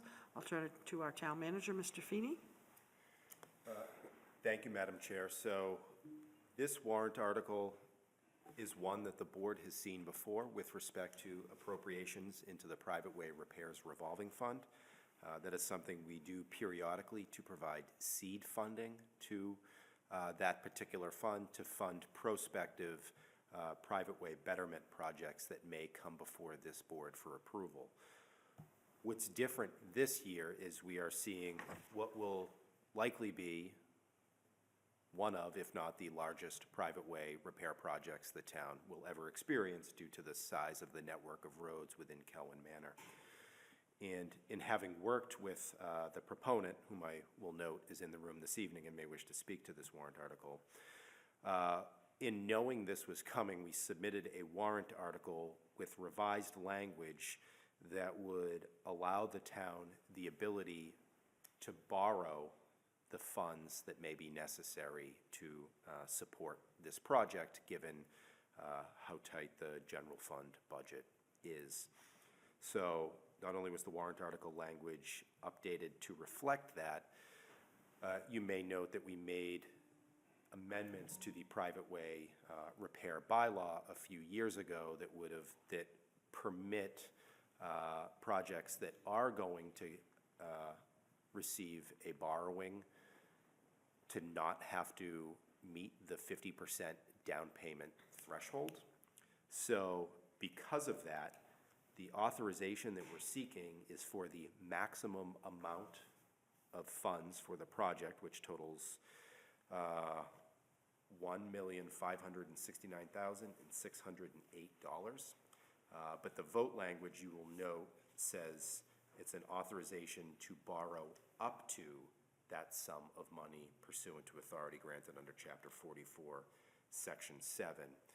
And why that is because while we may have taken ballots for this project that had a non-binding question for residents to indicate to the town whether or not they planned on paying their apportionment up front, or if they wish to have it assessed on their tax bill over the course of 5 years with interest, we are seeing that a significant number of residents do intend on paying for this project upfront and therefore not having it assessed on their real estate tax bill. However, until such time comes as we actually receive those funds, because it is a non-binding question, we pursued authorization for the full amount because there is no per bylaw down payment requirement for a project of this nature.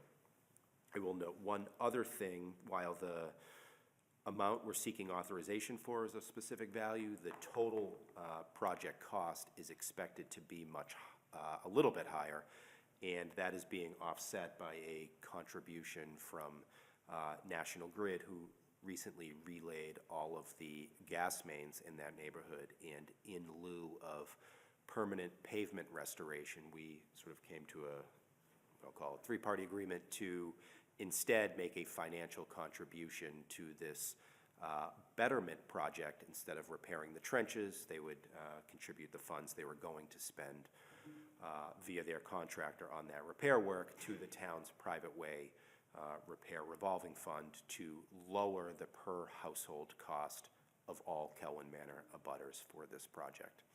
So that is what I wanted to share this evening. Thank you. Thank you. And if I could call on our colleague, Mr. Jack Hurd, to come and join us and state your name for the record. And thank you for having me. Name for the record, John W. Hurd, sometimes known as Jack. I'm here in my capacity as the chair of the Roads Committee of the Kelwin Manor Association. It's been a 2-year process. Some of you may be familiar with the fact that we recently had the vote, and I want to thank the staff. 198 properties are involved, 11 streets, and over $1.5 million. So we're very happy. The roads are caving in as we speak.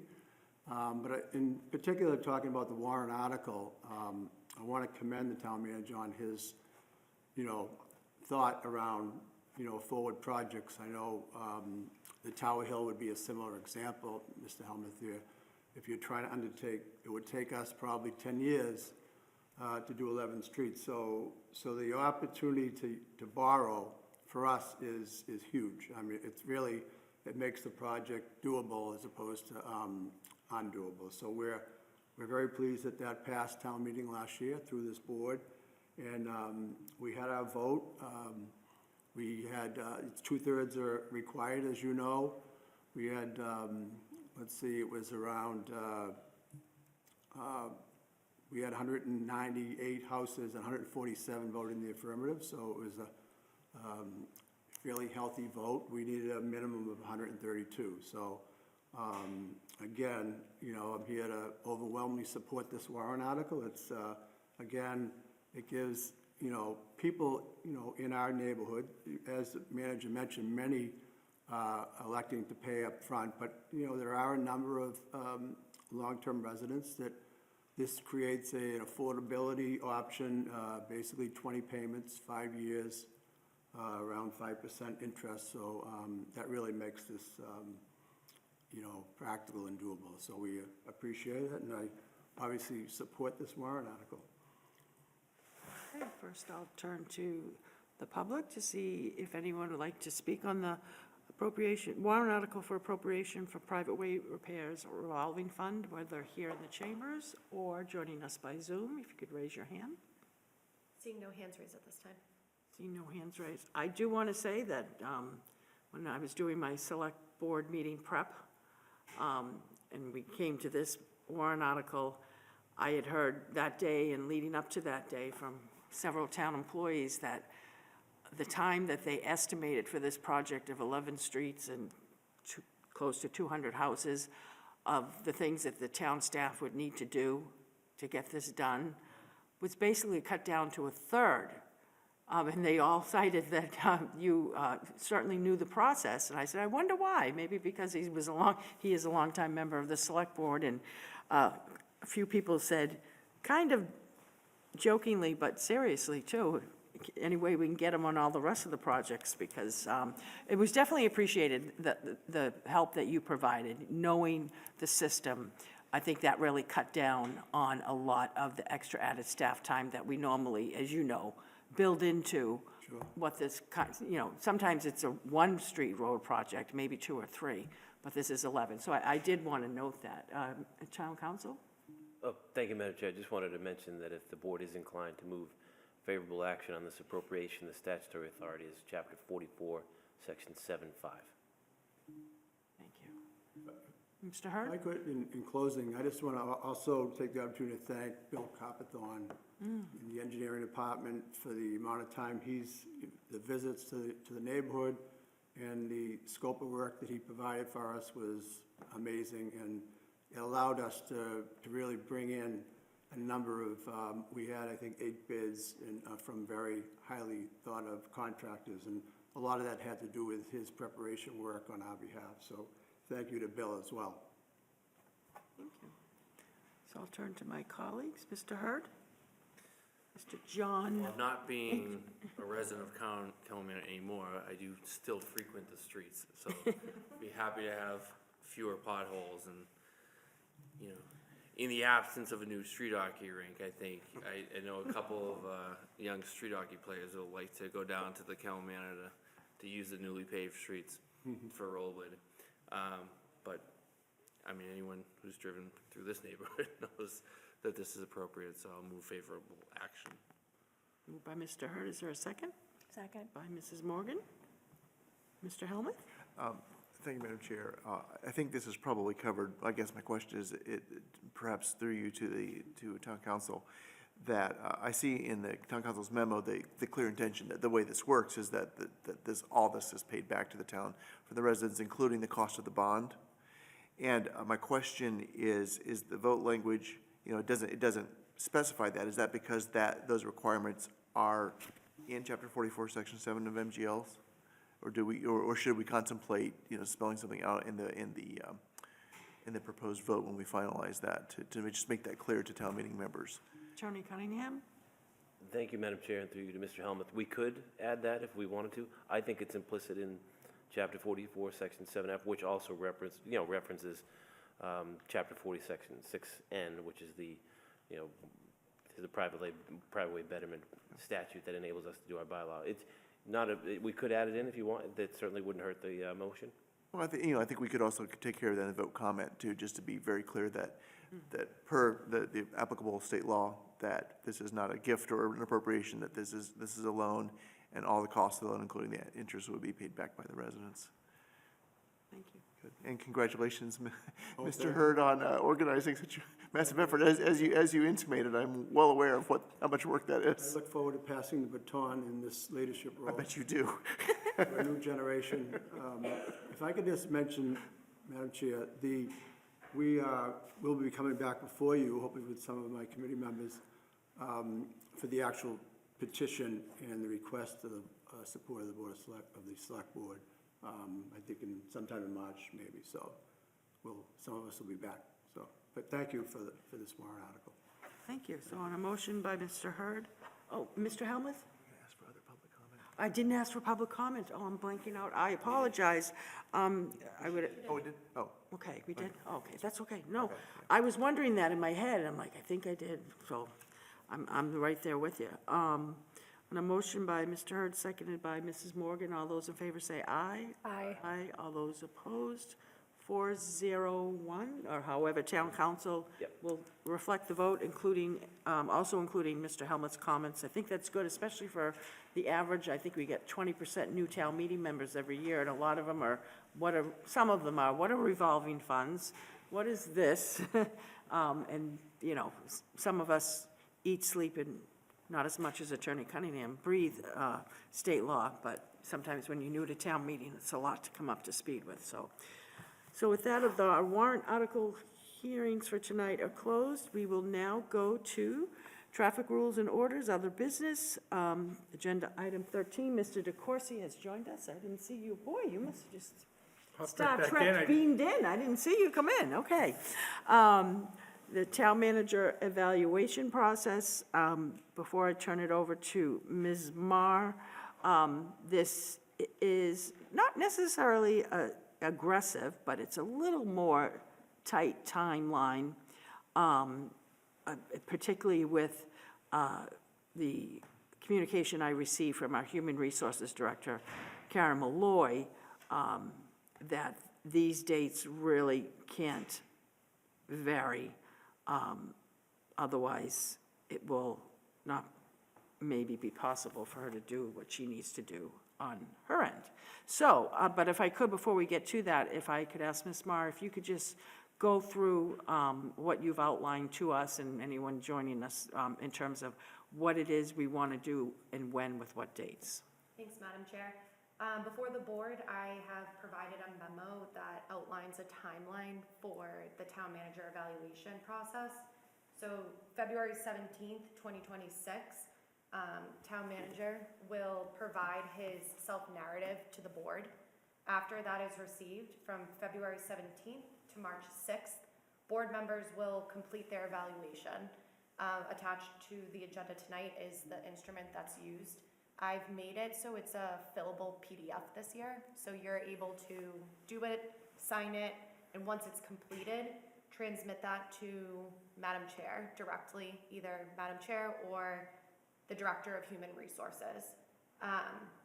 Once that is completed, March 9th through March 20th, the chair or her designee will work with Karen directly to score the evaluation and create a comprehensive document that will then be provided to the board at the meeting of March 23rd, where we'll discuss in public session the evaluation scores. This is a little bit tighter of a timeline. I've cut back about a week that allows members to complete the evaluation, but I'm hoping with it being fillable PDF, it's a little bit more simple. If anyone has any questions about the timeline or thinks it's not amenable, please let me know. Mr. Hurd? Does it list the date that you're gonna text me to remind me that it's due? I will, yes, it does. We discussed that at the meeting, Mr. Hurd. And the reason why it's a little bit tight is in terms of Ms. Malloy's, what she's indicated to me is we want them back by March 6th. If it goes a day beyond March 9th, then she won't be able to help us complete it. And that's that. That's a conversation for another day. And the other thing is we're getting this done so that this current board can go through the process and do the evaluation. I think it would be a lot to stretch it beyond with a new member coming in, because there's only 2 of us running for 2 open seats. I told people they're both open, it's not just one. So that's the other reason why it's before you that way. So what I would like to do is, as we've done in the past as chair, this is the process. We don't need a vote. Traditionally, what I've done, and I think most of the other chairs have done during this, is also have a designee, and I've asked Mr. DeCoursey, since he has done this before, mostly around the human resources part in terms of my family obligations, daytime meetings, things like that, as well as being, so when I need a designee, and I've already spoken to Mr. DeCoursey, and believe it or not, I gave him a choice to volunteer, but he just had to say yes anyway. So, and then, so yeah, if we could do it, I do appreciate, and it'll make it easier for me for being able to just do it right in the document you sent me. I'm coming in the office tomorrow because I tried to do it, and I don't know, I need to turn on insert or something else. I wasn't doing something right, so you can show me, and we can get it right back. But I think the first step, I don't know if it's appropriate to ask the manager, is your self-evaluation, and obviously you must agree to this February 17th date.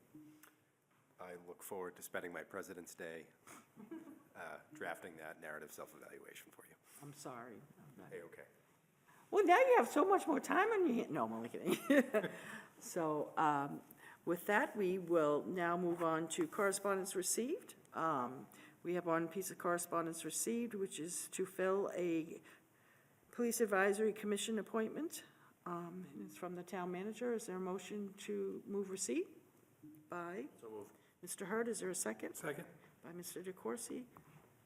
Any questions or comments? I did ask, and the manager said he will provide that once this appointment is made, since there has been some turnover, that I believe Ms. Leger or somebody else, or the town manager will just shoot us an email, or? Thank you, Madam Chair. There's actually an updated roster for that agenda item in one meeting this It evening is? to Okay. show current status. I'm having a hard time with it, that's my fault. Okay, so, thank you for doing that, he's way ahead of me. I was just saying, since we've had, several people resign, and now we filled appointments, just so everyone can see what the makeup of the committee is now.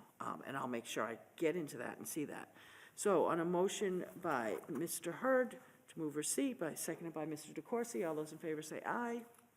Aye. Those opposed, unanimous vote. We now go to new business, Ms. Marr. No new business. The only thing I have to note is that you are correct. The document for the evaluation online is not fillable. So I will be sending that out after tonight. So you are able to Thank you, because fill I've it been out. so challenged on so many things. I should have known Mr. I Feeney's. didn't want other people to be giving Mr. Manager a evaluation. I'm gonna leave that one alone. Well, why not? He's done Thank an you. exemplary job. Thank you, Mrs. Mahan, that's it. Town Council Attorney Cunningham? Actually, Madam Chair, I do have new business tonight. Very rare. Did you make me the man? Oh, you said Madam Chair. I thought you made me the manager. All right, go ahead. I want to publicly thank and lament the loss of our recently departed Deputy Town Manager, Jacqueline Munson, Deputy Town Council, excuse me. She was really hardworking, really intelligent, extremely capable, and just a pleasure to work with. She's a nice person. So the town of Arlington was well-served, the legal department was well-served by her for her time here. We're very happy for her. She's moved on to another community for a great opportunity. I guarantee you she is going, she misses all of you already as well. She talked about this community in glowing terms. So it's a good departure for her. It's a sad one for us, but we'll move on. But I wish her the best in her new job and in all that she does. Thank you. I'm going to be busy on President's Day, Mr. Feeney. Thank you, Madam Chair, and thank you, Attorney Cunningham, for calling out the wonderful service the Arlington community received from Ms. Munson. I, too, want to wish her well and say thank you for all she did for the town, but also for all she taught me. She was very knowledgeable in a number of areas of municipal law, and I learned a lot, and I won't forget that. And secondly, I wanted to note for not only this board, for the public's benefit, that we had a substantive discussion at our meeting on January 26th as we reviewed the fiscal year 27 budget. And following that budget presentation, we had a frank discussion about what it would look like in the event of a failed override for town services. So given that we had that discussion, and for the public's benefit, I've been working to put together a memorandum that outlined some of those items that we discussed and what that process would look like for, myself as the town manager, but also our department heads to start paring back town services to really just core municipal functions in the event of a failed override. So wanted to note that I hope to make that memo available hopefully as early as tomorrow, and we will try to get that appended to the meeting materials for the January 26th meeting where we discussed the fiscal year 27 budget. Thank you. Did you hear that, Mrs. Morgan? I sure did. Anything else, Mr. Manager? That's it for me. Thank you. Mr. DeCoursey? No new business. Mrs. Morgan? No new business. Mr. Hurd? No new business. Oh, my Lord, Mr. Helmuth? No new business. Holy moly, and I do have new business, but I'll be quick, I promise. First, I want to just let my colleagues know and future chairs that I want to thank the Board Administrator, Ms. Marr, for really getting us up to speed with all the tools that we have regarding warrant article hearings and warrant trackers. I can't pull it up. I had it up here, but I have so many things open. What she has done is not only has a warrant article sort of tracker, but also every warrant article that we need to as the select board here has been scheduled between now and March 30th, with also working backwards for each particular night. Everybody, the 6 or 7 warrant articles that will be on our February 23rd meeting, they already have been notified, if not, will be within a day or two in terms of when their materials are ready and need to get done. And I've also indicated to her that, you know, all these warrant article hearings, they are what they are, that, you know, we can't really move things around because we have 6 or 7 at each meeting, including on the 30th. So I'm just, even though I won't be chair then, I'm gonna, to whoever the future chair is, beg their apologies for letting me make their agenda. So, but we should, the way it goes, not need an extra meeting, and by March 30th, have all of the warrant article hearings completed, barring anything that comes up that we need to postpone something. So, and then I also want to thank Ms. Marr. As you can see on some of these, we've switched from Novus Agenda to Granicus. Well, no, it's called one meeting, whatever.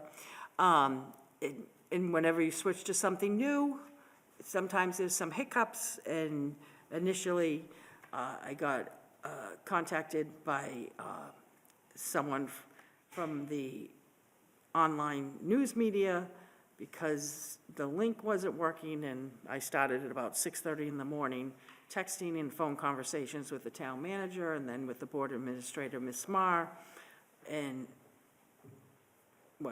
then called that person back and said, what you need to do is go to the town website, go to the select board page, click on, you know, even though it said a link to click to the meeting, that link didn't work. You had to click on agendas, then you went in, you had to find the meeting again, you had to click on board agendas and minutes again, and then you got into it, and then you had to see it at the top.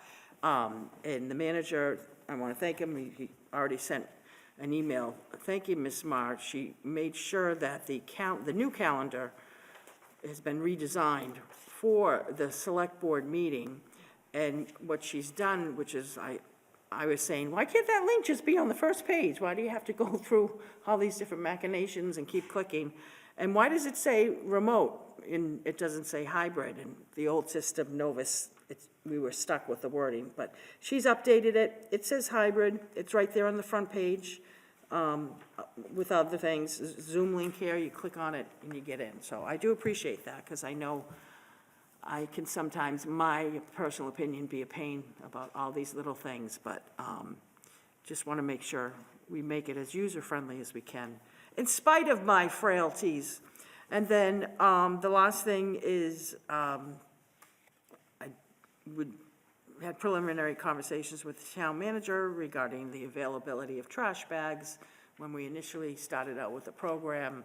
Because people were saying to me, are you telling me I just have to buy, you know, it seems like I have to buy a barrel, I can't find these bags. Initially, several businesses were going to dedicate the shelf space, and then it since now has dwindled down to Walgreens. But spoken with the manager today, who is going to, some people have said to me, well, can't you just have some at the select board office? Well, we really can't because it involves money or transaction.